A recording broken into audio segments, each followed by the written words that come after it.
जय हिंद। तो आज के इस वीडियो में हम चैप्टर नंबर 13 पृष्ठीय क्षेत्रफल और आयतन को स्टार्ट करेंगे। और इसके पहले वाले वीडियोस में हमने चैप्टर नंबर 12 को ख़त्म कर दिया था पूरे तरीके से और सभी क्वेश्चंस को सॉल्व किए थे। अगर आपने उस वीडियो को नहीं देखा तो प्लीज़ पहले उसे देख लीजिए। आइए समझते हैं पृष्ठीय क्षेत्रफल और आयतन क्या है। देखिए, पृष्ठीय क्षेत्रफल और आयतन, इसको समझने के लिए इस चैप्टर को हमें इस चैप्टर से रिलेटेड जितनी भी प्रश्नावलियाँ उनको समझने के लिए हमें कुछ फार्मूलों की ज़रूरत पड़ेगी। तो सबसे पहले हम उन फार्मूलों को सीखते हैं क्या कि वो फार्मूले हैं क्या। अगर जैसे हम उन फार्मूले को सीख लेंगे उसके बाद हम इस पृष्ठीय क्षेत्रफल और आयतन को समझने के लिए एकदम तैयार हो जाएंगे। ठीक है, ठीक। देखिए, सबसे पहले पृष्ठीय क्षेत्रफल और आयतन में आता है घनाभ। घनाभ, अब चैप्टर में बोला है पृष्ठीय क्षेत्रफल, तो सबसे पहले हम लोग घनाभ का पृष्ठीय क्षेत्रफल निकालेंगे, उसके बाद घनाभ का आयतन निकालेंगे। इसी तरीके से घन का भी करेंगे, फिर कोण शंकु, उसके बाद गोला, उसके बाद बेलन, इन सब के पृष्ठीय क्षेत्रफल और आयतन के बारे में बात करेंगे। ठीक है ना। चलिए देखिए, आखिर घनाभ का पृष्ठीय क्षेत्रफल हम लोग कैसे निकालें। देखिए, पृष्ठीय क्षेत्रफल,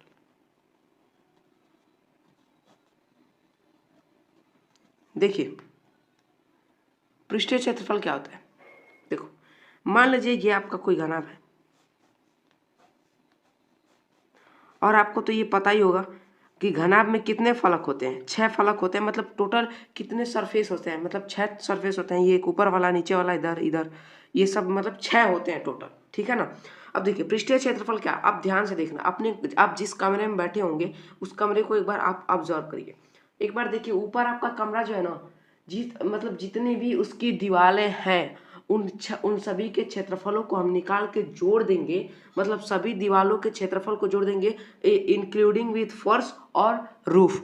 मतलब फर्श और छत और फर्श दोनों को लेना है। ठीक है ना। दीवालों को और जो फर्श है और जो छत है उन दोनों को लेकर के, उन दोनों का जब अगर पृष्ठीय क्षेत्रफल हम लोग निकाल के जोड़ देंगे तो हमें घनाभ का पृष्ठीय क्षेत्रफल मिल जाएगा। अच्छा, एक बात बताइए, जो आपका कमरा है वो क्या एक आयताकार है? आयताकार है। और हमें मालूम है कि घनाभ, जो भी घनाभ होगा उसमें एक लंबाई होगी, एक चौड़ाई होगी और एक ऊंचाई होगी। 3 चीज होंगे। ठीक है।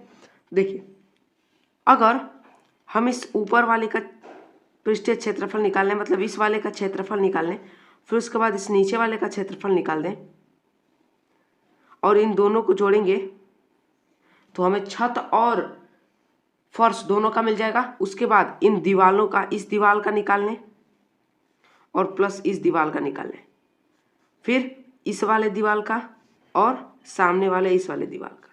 अच्छा बच्चों, एक बात बताना, जितना क्षेत्रफल आपके छत का होगा, मतलब जिस कमरे में बैठे हैं उस कमरे के ऊपर जो छत है, जैसे ये आपका मान लीजिए ये फर्श है और इस फर्श के ऊपर ये इसका छत है, जितना क्षेत्रफल इसका होगा उतना ही क्षेत्रफल इसका भी होगा। ठीक है। उसी तरीके से जितना क्षेत्रफल इस दीवार का होगा उतना ही क्षेत्रफल इस वाले दीवार का होगा। उसी तरीके से जितना क्षेत्रफल इस सामने वाले दीवार का होगा, सामने वाले दीवार का उतना होगा, उतना ही क्षेत्रफल इस वाले दीवार का होगा। ठीक है, समझ में आ गया। अच्छा, अब हम इसमें क्या कर सकते हैं। देखिए, टोटल कितने फलक हैं? 6 फलक हैं। अगर 6 फलक हैं, जैसे मान लीजिए A B C D E F, 1 2 3 4 5 6 ठो है। 2 का पेयर बना दो। मतलब 2 का पेयर का बनाने का क्या मतलब है कि जो सामने वाला जो दीवार है, ये वाला जो दीवार है, इस वाले दीवार का क्षेत्रफल इस वाले दीवार के क्षेत्रफल के बराबर होगा। उसी तरीके से इस वाले दीवार का क्षेत्रफल, मतलब इस छत का क्षेत्रफल इस फर्श वाले क्षेत्रफल के बराबर होगा। तो अगर मैं इसका लिखना चाहूँ, मान लीजिए अगर ये हमारी क्या है, अगर ये हमारा चौड़ाई है और ये हमारा आपका लंबाई है, ये आपका लंबाई है L है, तो इसका क्षेत्रफल क्या होगा? L इंटू बी होगा। जैसे ही इसका L इंटू बी हो रहा है तो इसी तरीके से नीचे वाले का भी L इंटू बी होगा। अच्छा, प्लस देखो ये क्या है, ये वाला क्या है, ये वाला क्या है, इसको आप नाम दे दो, ये आपका क्या हो जाएगा? चौड़ाई हो जाएगा। और ये वाला क्या होगा? ये आपका ऊंचाई बनेगा, हाइट बनेगा। तो इसका क्षेत्रफल क्या आएगा? B into H. सेम इधर भी होगा, बी इंटू एच। इस ये क्या है, ये आपका यल है और ये आपका यल है, तो ये वाला आपका क्या होगा, ये भी यह होगा आपका क्या, बी होगा, मतलब ये आपका एल से लंबाई होगा, बी से क्या हो जाएगा, चौड़ाई होगा, ठीक है ना। अच्छा देखो, हमने इसका क्षेत्रफल निकाल लिया और इसका क्षेत्रफल निकाल लिया, इसका भी निकाल लिया हूँ और इसका भी निकाल लिया हूँ। बचा क्या, ये सामने वाला, ये यल है या आपका ये एच है, तो इसका क्या होगा, l h plus l h. अब इनको जोड़ेंगे तो आपका आएगा टू ब्रैकेट में l b plus b h plus h l, ठीक है। अच्छा, ये तो रहा इसका पृष्ठीय क्षेत्रफल। अब हम निकालते हैं पार्श्व पृष्ठीय क्षेत्रफल।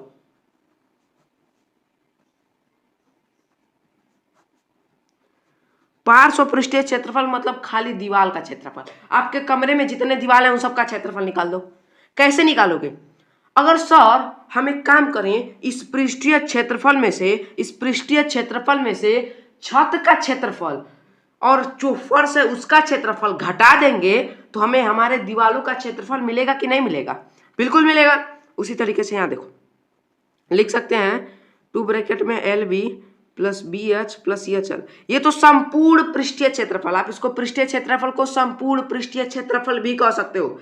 इसमें से अगर हम क्या घटा दें, छत और फर्श, इन दोनों के क्षेत्रफल को घटा दें तो छत का क्षेत्रफल कितना आया था, छत का क्षेत्रफल क्या था, एल बी आया था, वही फर्श का भी आया था एल बी, तो ये हो जाएगा माइनस कर देंगे टू एल बी।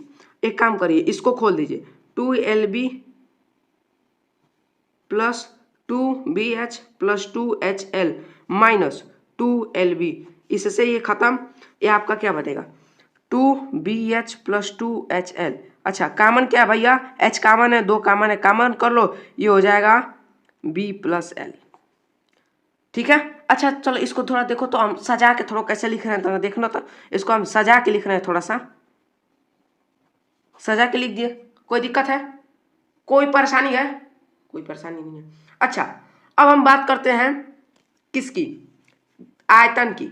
अच्छा आयतन, एक बात याद रखना मेरा, आयतन किस मतलब किसी कोई किसी तरीके की आकृति हो, क्यों ना वो घन हो, घनाभ हो, बेलन हो, शंकु हो, इनका आयतन निकालने के लिए जानते हो क्या करना, उनके आधार के क्षेत्रफल में ऊंचाई से गुणा कर देना, आधार के क्षेत्रफल में ऊंचाई से क्या करना, गुणा कर देना। तो आयतन में लिख रहा हूं, आपको अपने कमरे का आयतन निकालना है तो आधार का क्षेत्रफल कितना होगा, ये आपका अगर कमरा है तो आधार यही ना होगा, फर्श ही तो आपका आधार होगा। आप बैठे कहाँ होगे, फर्श पे ही तो बैठोगे, छत पे बैठोगे नहीं, दीवार पे चढ़ के बैठोगे नहीं, बैठोगे तो कभी कहीं फर्श पे ही तो बैठोगे। तो फर्श का क्षेत्रफल कितना होगा, एल बी हो जाएगा, और उसमें किस से ऊंचाई से गुणा कर दो, तो आपके कमरे का ऊंचाई क्या मान लिया हम लोग, एच मान लिए हैं, तो ये आपका आ जाएगा एल बी एच, और इसका जो भी मात्रक आएगा वो घन इकाई आएगा, और इसका जो मात्रक आएगा वो इसका वर्ग इकाई आएगा, और इसका भी वर्ग इकाई आएगा। अच्छा अब दूसरा हम लोग बात करेंगे घन का। अब कहोगे सर घन क्या होता है, तो बाबू सुनो, घन होता है, घन एक ऐसा घनाभ होता है, ध्यान सुनिएगा, घन एक ऐसा घनाभ होता है जिसकी सभी भुजाएं आपस में बराबर होती हैं। कहोगे सर अगर घन एक घनाभ है जिसकी सभी भुजाएं बराबर है तो आप इतना दिमाग कहाँ लिए लगा रहे हैं, अगर भाई सभी भुजा आपस में बराबर है तो हम यल को, इस यल को हम भी लिख सकते हैं, इस यल को हम एच भी लिख सकते हैं, कुछ भी तो लिख सकते हैं। तो हम इस यल के स्थान में बस देखो संपूर्ण पृष्ठ की हम बात कर रहे हैं, संपूर्ण पृष्ठीय क्षेत्रफल क्या, टू ब्रैकेट में l into l plus b into b plus h into h. अभी मैं बता रहा हूँ, देखो इसको लिख सकता हूँ two l square plus b square plus h square. अच्छा जरा देखना, इस यल को हम, अच्छा एक बात मान, ऐसे जब तीनों बराबर हैं, एल बराबर बी बराबर एच है, इनको मान लो ए, इन तीनों को मिला के मान लो ए, तो हम यहाँ पर लिख सकते हैं ए का स्क्वायर प्लस ए का स्क्वायर प्लस ए का स्क्वायर, ये हो जाएगा 6a स्क्वायर, इतना वर्ग इकाई।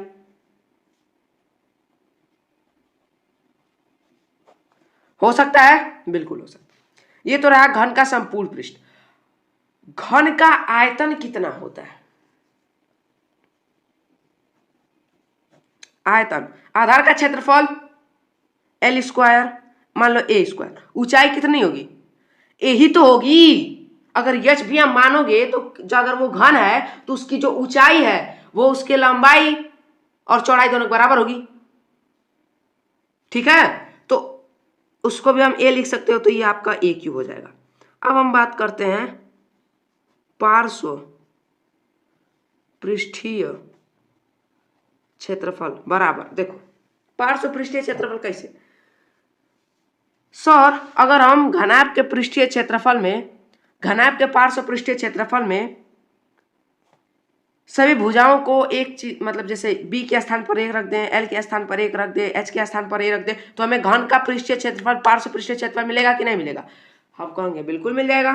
तो देखो 2 ब्रैकेट में b plus l into h, अच्छा 2 into a plus a into a, इसको क्या लिख सकते हो 2a, क्या हो जाएगा a प्लस ए 2a, और 2 इंटू 2 4a हो जाएगा, a से गुणा कराएंगे तो कितना बनेगा 4a स्क्वायर। देख तो इतना वर्ग इकाई आया कि नहीं आया, वर्ग इकाई आ गया। अच्छा ये तो रहा हमारा घन, घनाभ, इन सब के पृष्ठीय क्षेत्रफल के बारे में। अब हम लोग बात करेंगे बेलन के ऊपर। बेलन क्या होता है? बेलन, सिलेंडर, देखो तो बाबू ऐसा आपका सिलेंडर होता है,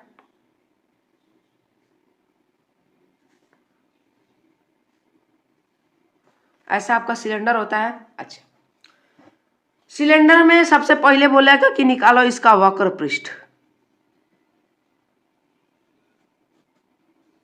अब वक्र पृष्ठ बोले तो का, वक्र पृष्ठ बोले तो का, एक तरीके से उस बेलन का दीवारों का क्षेत्रफल, बेलन के दीवार, एक तरह से आप ऐसे समझ लीजिए कि बेलन के दीवारों का क्षेत्रफल निकालने को कहा।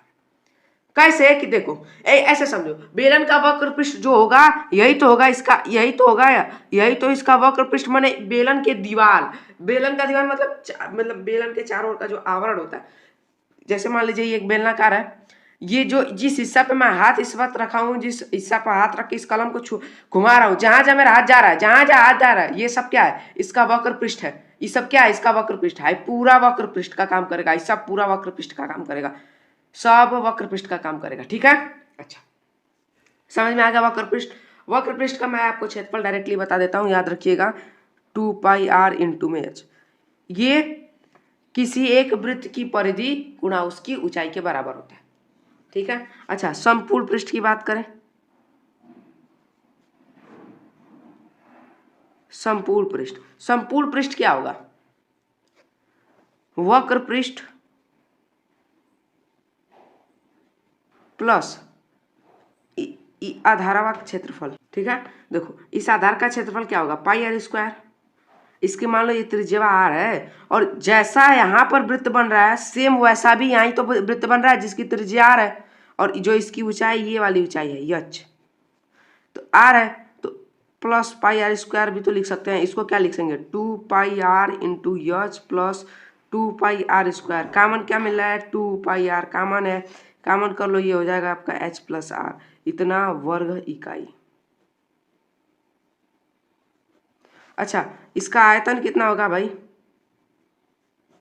आयतन बराबर क्या होगा, आधार का क्षेत्रफल, आधार का क्षेत्रफल कितना होगा पाई आर स्क्वायर, ऊंचाई क्या है यच है, तो आपका क्या मिलेगा पाई आर स्क्वायर यच।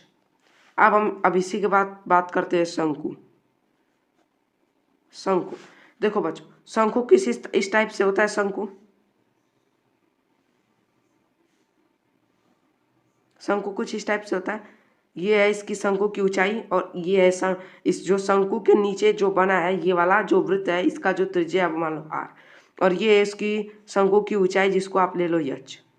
अच्छा बच्चों अब शंकु का वक्र पृष्ठ निकालना है, तो वक्र पृष्ठ निकालने के लिए हमें इस वाले लंबाई की जरूरत पड़ेगी, इसको हम लोग एल से बोलते हैं, एल से इसको डिनोट करते हैं। तो एल बराबर जो आपका मान होता है, एल बराबर मान लो अगर हाई 90 अंश है तो इसका मान क्या आएगा h square plus r square आएगा अंडर रूट में। तो जो शंकु का वक्र पृष्ठ होता है क्या होता है पाई आर, और देखो इसमें हमने क्या रखा था, इसमें देखो शंकु का जो वक्र पृष्ठ होता है क्या होता है पाई आर एल होता है, ठीक है, आप इसको ऐसे समझे, ऐसे इसको आप ऐसे सेट कर लो कि ये जो नीचे वाला है ना, इसका जो परिमाप है मतलब परिधि है, एक आप बस इसको ऐसे सोचो, ऐसा होगा नहीं, ऐसे सोचो कि इसका जो है वो पाई आर होगा, जैसे इस बेलन में था कि इसका पाई आर हो और इसका पाई आर हो, दोनों को मिलाकर 2 पाई आर बोल दिया। उसी तरीके से इसमें इसका मान लो पाई आर है और इसमें अगर हम जो ऊंचाई लेंगे वो तिर्यक ऊंचाई है एल लेंगे, तो इसका जो वक्र पृष्ठ आपको प्राप्त होता है, वक्र पृष्ठ वो आपको प्राप्त होता है पाई आर एल। आप इसको डायरेक्टली याद कर लेना, ठीक है ना, ज़्यादा इसको इसमें दिमाग लगाने की कोई जरूरत नहीं है, इसको डायरेक्टली आप याद कर लो। वक्र पृष्ठ हो गया। अब हम बात करेंगे संपूर्ण पृष्ठ की।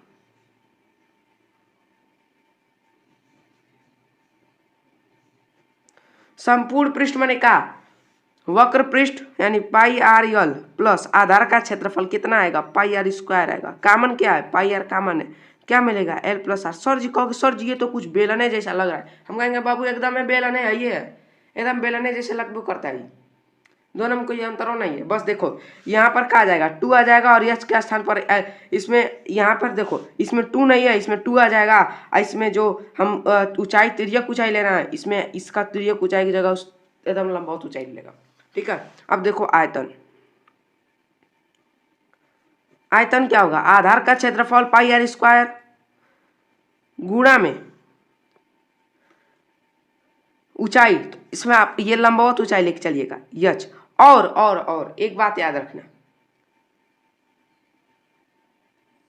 ये गुणा में होता है 1/3, ठीक है ना। इसका जो आयतन होता है वो होता है 1/3 पाई आर स्क्वायर एच, ठीक है। बस आप इतना याद रखना कि जो शंकु का आयतन हो, बेलन के आयतन का क्या होता है, 1/3 होता है। सॉरी, बेलन का आयतन का, बेलन के आयतन में अगर मैं 1/3 से गुणा कर दूं तो हमें शंकु का आयतन मिल जाएगा। आप इसको सीधे याद ही कर लेना, ठीक है, कोई मतलब इसको बहुत ज़्यादा लॉजिकली समझने की कोशिश मत करना, ठीक है ना। चलो अब हम लोग आते हैं गोला। गोला समझते हैं गोला क्या होता है। फुटबॉल देखे आपने, फुटबॉल क्या है, एक गोला है। फुटबॉल क्या है, एक गोला है। समझ में आ रहा है क्या कहना चाह रहा है। जो हम लोग की क्रिकेट बॉल होती है, क्रिकेट बॉल, वो आपका क्या है, गोला है, ठीक है। तो देखो उस गोले का, ये गोला है, गोले का सबसे पहले देखो जो गोला होता है ना, गोले में संपूर्ण पृष्ठ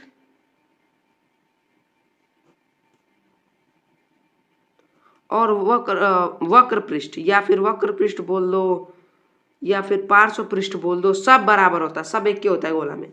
तो इसका जो संपूर्ण पृष्ठ होता है वो 4 पाई आर स्क्वायर आता है। समझ में आया। और इस गोले का आयतन लिख लो।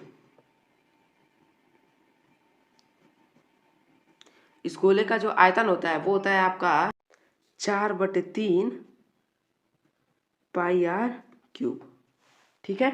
और इसी के साथ एक और आता है अर्धगोला, समझ लीजिए उसको, इसी पेज पे समझ लीजिए, अर्धगोला, इसी का आधा कर दीजिए। तो इसका कितना होगा, देखो इसका जो अर्धगोले का संपूर्ण पृष्ठ होता है वो होता है 3 पाई आर स्क्वायर। अब कहोगे सर जी 3 पाई आर कैसे, देखो ये आपका एक अर्धगोला है, अर्धगोला है। अच्छा देखो इस अर्धगोले में ये ऊपरा जो वृत्तवा लगा है इसका भी तो क्षेत्रफलवा जुड़ेगा, इसका भी तो क्षेत्रफलवा हमको जोड़ना पड़ेगा। क्या कि देखो इस तरीके से कटोरी आपने देखा, कटोरी, कटोरी जो है देखो कटोरिया का तो ये वाला क्षेत्रफल तो हमें रखना ही पड़ेगा। इस गोला का, गोले के संपूर्ण पृष्ठवा का आधा करके, आधा करेंगे तो हमको ये वाला मिलेगा, और प्लस जो उसके ऊपर जो वृत्तवा बन रहा है उसका क्षेत्रफल निकालेंगे तो पाई आर स्क्वायर आएगा ना। और संपूर्ण पृष्ठ में क्या होता है, दोनों को जोड़ देते हैं, तो दोनों को जोड़ेंगे तो कितना मिलेगा, 3 पाई आर स्क्वायर, ठीक है। और इसका ये समझिए, इसका वक्र पृष्ठ कितना होता है, वक्र पृष्ठ बोले या पार्श्व पृष्ठीय क्षेत्रफल बोले, दोनों क्या होता है, एक ही होता है। तो क्या होगा 2 पाई आर स्क्वायर, ठीक है ना। तो इसको आप जब क्वेश्चन करेंगे तो आपको समझ में आ जाएगा। और इसका आयतन, आयतन जरा देखिएगा, आयतन थोड़ा इसका बढ़िया होता है, 2/3 pi R square, sorry pi R cube, ये होता है इसका आयतन। ये सभी चीजें आपको एकदम क्लियर होना चाहिए, याद होना चाहिए। तब हम अब बढ़ेंगे अपनी प्रश्नावली के अंदर, और प्रश्नावली के अंदर हम लोग जाने से पहले एक आध उदाहरण कर लें। ये वाला उदाहरण कर लें, एक बार इसको समझ लेंगे तो हमको अच्छा रहेगा ना। ये वाला उदाहरण हम लोग समझ लें पहले। देखो, काय कि राशिद के जन्मदिन के उपहार में एक लड्डू मिला, लड्डू मिला, लड्डू नहीं लट्टू मिला, लट्टू मिला जिस पर रंग नहीं किया गया था। अच्छा, वह इस पर अपने मोमिया रंगों से रंग करना चाहता है। मोमिया रंग मतलब मोम वाला, मोम कलर हम लोग उसको पहले बोलते थे। जब जब उसको आप दुकान पे जाओगे ना, बोलोगे सर मोम कलर दीजिए अंकल जी मोम कलर, तो शायद 20 पे या 25 का आता है, या फिर शायद अब महंगा पड़े, लेकिन पहले 20-25 पे में मिल जाता था। ठीक है, उस क्रेयॉन्स, उसको भी इंग्लिश में क्रेयॉन्स भी बोलते हैं, से रंग करना चाहता है। यह लट्टू एक शंकु के आकार का है, मतलब शंक्वाकार है लट्टू। कैसा है? शंक्वाकार। आप आइसक्रीम खाए होंगे ना, कोन वाला आइसक्रीम 25 या 30 या 35 जो भी का मिलता हो, आप खाए होंगे, देखे ना। अच्छा, आपके जन्मदिन पर हो जो टोपिया आती है, टोपिया, वो कैसा होता है? वो शंक्वाकार होता है, ठीक है ना। ठीक है, जिसके ऊपर एक अर्धगोला अध्यारोपित है। अर्धगोला अध्यारोपित है का क्या मतलब है?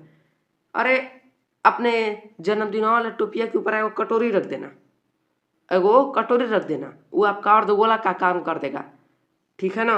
अब क्या है, अर्धगोला अध्यारोपित है, लट्टू की पूरी ऊंचाई आपको दे रखा है और उसका व्यास दे रखा है। फिर क्या है आगे देखिए, आगे क्या है, उसके द्वारा रंग किए जाने वाला क्षेत्रफल ज्ञात कीजिए। माने किसके द्वारा? जो जिसको मिला है जन्मदिन के उपहार में जो लट्टू मिला है, उसको क्या करना चाहता है? रंगना चाहता है। अच्छा, समझ में आया है क्वेश्चन में क्या बोला है? क्वेश्चन में आपसे बोला है, जरा समझना है आप, और उसको जन्मदिन में एगो लट्टू मिला, लट्टू इस तरीके से था, हाई लट्टूया, लट्टू है, और लट्टूया में क्या है? हाई नीचे में क्या है? एक अर्धगोला लगा हुआ है। जो इस शंकुआ का, जो शंकु का है, जो मान लीजिए शंकु है, जो इसके आधार की जो त्रिज्या होगी, जो आधार की त्रिज्या होगी, उसी त्रिज्या का तो हम उसके ऊपर कोई खोरा या कटोरा ला के रखेंगे, तभी तो हमारा काम बनेगा। उससे बड़ा या उससे छोटा नहीं ना रख सकते हैं। ठीक है, हाई टोटल लेंथ आपको दिया होगा क्वेश्चन में, देखो कितना दिया है, 3.5 सेंटीमीटर, तो हाई कितना हो जाएगा? 3.5/2 होगा। अच्छा, टोटल ऊंचाई तुमको दे रखी है, शंकु की कुल ऊंचाई, हाई कुल कितना दे रखी है? 5 सेंटीमीटर दे रखी है। तो अच्छा, ये बताना जरा हमको, अगर हाई 5 सेंटीमीटर, हाई 3.5/2 होगा, तो हाई कितना होगा भैया? ये तो आपका 3.5/2 होगा ना। अगर हाई हाई कितना होगा? 3.5 होगा, 3.5/2 है, तो उसी तरीके से हाई हो तो 3.5/2 होगा। अच्छा, हाई मिल गया और हाई पूरा मिल गया, तो हाई वाला दूरिया आपको तुमको नहीं पता चल जाएगा, नहीं मालूम कर पाओगे, एकदम आसानी से मालूम कर लोगे। ये हो जाएगा आपका 5 - 3.5/2, सही है। ठीक है, कितना आएगा? 6.5/2 आएगा आपका। अच्छा, अब हमसे बोला है कि इस पे रंग मारेगा। अच्छा, सोचो जरा, सोचो, आपके पास लट्टू है और लट्टूया पे आपको कलर करना है, आप कहाँ करोगे? लट्टू के वक्र पृष्ठ पर ही तो उसका उसका रंग मारोगे, और लट्टू के दीवारों पर ही तो उसके कलर मारोगे। अगर आपको मान लीजिए आपके कमरे में आपको रंगवाई करना है, फर्श पे तो कलर मारोगे नहीं, छत पे कलर मारोगे नहीं, जब भी कलर वहाँ मारोगे उसके दीवारों पे तो मारोगे। उसी तरीके से लट्टूया है, लट्टूया पे अगर आपको रंगवा मारना है तो कहाँ मारेंगे? वक्र पृष्ठवा पे मारेंगे, अंदरवा घुसा के बरसा तो मारेंगे नहीं, इसलिए समझिए। तो क्या हो जाएगा?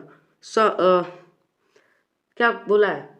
रंग किया जाने वाला क्षेत्रफल, तो मैं लिख देता हूँ यहाँ पर, रंग किया जाने वाला क्षेत्रफल बराबर क्या? शंकु, शंकु का वक्र पृष्ठ प्लस का, शंकु का वक्र पृष्ठ प्लस का अर्धवृत्त का पृष्ठीय क्षेत्रफल।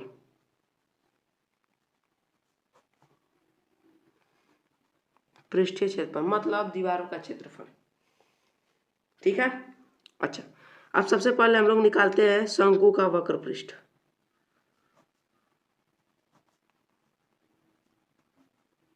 शंकु का वक्र पृष्ठ निकालने के लिए हमको किसकी जरूरत पड़ेगी? एल की। एल बराबर क्या होता है? अंडर रूट में h square plus r square. H square का मान कितना दिया है? 6.5/2 का वर्ग धन आर का मान कितना दिया है? 3.5/2 का वर्ग। ये ना दिया है? हाँ, ये दिया होगा। अच्छा, आप इसको कैलकुलेट करिएगा।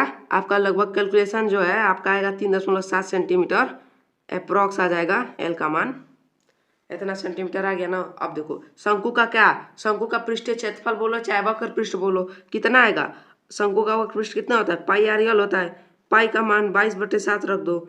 आर का मान कितना आ गया? आर का मान कितना है? 3.5/2 है। और गुणा में एल का मान 3.7 है। इसको इससे काटो 0.5 हो जाएगा। इस आपको सॉल्व करोगे तो ई आपका लगभग में आ जाएगा। अच्छा, ऐसा नहीं करोगे तो कोई दिक्कत नहीं है, लेकिन हम कर देते हैं 11 × 3.7 करो। 11 7 77 के 7 7 11 33 37 7 40 इतना सेंटीमीटर स्क्वायर। अच्छा, ये मिल गया ना, शंकु का वक्र पृष्ठ मिल गया। अच्छा, अब हम बात करते हैं अर्धवृत्त का। अर्धवृत्त का वक्र पृष्ठ बोलो या पृष्ठीय क्षेत्रफल बोलो? वक्र पृष्ठ, अर्धवृत्त का वक्र पृष्ठ बोलो या पृष्ठीय क्षेत्रफल बोलो, कितना होगा? 2πr² होगा। 2 × 22/7 × r स्क्वायर। आर स्क्वायर कितना है? आर का मान कितना दिया है? 3.5/2 × 3.5/2। इसको करोगे तो कितना आएगा? 0.5। इस 2 से 2 को काट दो, इस 2 से इसको 11 टाइम्स में काट दो, ठीक है ना। तो ये आपका आ रहा है कितना? 11 × 0.5 × 3.5। अब जानते हो क्या करना है? इसको मानो समीकरण नंबर, इसको एक नाम दो, समीकरण 1 2, इसको नाम समीकरण 2 1, इसको 2 2 और इसको समीकरण नंबर 3 दो। समीकरण 1 किसको देना है? समीकरण नंबर 1 नाम इसको देना है, समीकरण नंबर 2 इसको देना है और समीकरण नंबर 3 इसको देना है। लिखेंगे समीकरण 1 2 व 3 से। क्या लिखेंगे? समीकरण 1 2 और 3 से जब मान रख दोगे तो आपका जो आएगा वो कितना आएगा? 39.6 सेंटीमीटर स्क्वायर लगभग। हाई सब सेंटीमीटर स्क्वायर में आएंगे भैया, सब सेंटीमीटर स्क्वायर, इतना लगभग। इसका मतलब होता है एप्रॉक्स। एप्रॉक्स माने आसपास, मतलब वही हो जाएगा। जैसे मान लीजिए 1.000000001, इसको आपको क्या लिखोगे? 1 लिख दो सीधे सीधे, है ना। ऐसे मान लो ऐसे दे रखा है 0.99999, इसको आप क्या लिख सकते हो? एप्रॉक्स ऐसे करके 1 लिख सकते हो ना, वही बात है। इसका मतलब एप्रॉक्स होता है, ठीक है ना। तो चलिए आज के वीडियो में बस केवल इतना ही, और बाकी के जो क्वेश्चंस हैं और बाकी के जितने उदाहरण हैं शायद इसके अगले वाले वीडियोस में हम उदाहरण सारे करवा दें और 2-3 क्वेश्चंस करवा दें प्रश्नावली से, क्योंकि उतने में तो वीडियो बहुत ज़्यादा लंबी हो जाएगी। जितना मैंने आपको पढ़ाया है एक बार इसको रिवाइज जरूर कर लीजिएगा। वीडियो को एक बार फिर से आप देख लीजिएगा ताकि आपको और अच्छे से क्लियर हो जाए। कहीं भी आपको कोई डाउट है नीचे कमेंट सेक्शन में बता दीजिएगा, मैं वहाँ से आपका जो भी डाउट है उसको सॉल्व करने का पूरा प्रयास करूँगा। तो चलिए मिलते हैं नेक्स्ट क्लास में। जय हिंद, अपना ख्याल रखिए।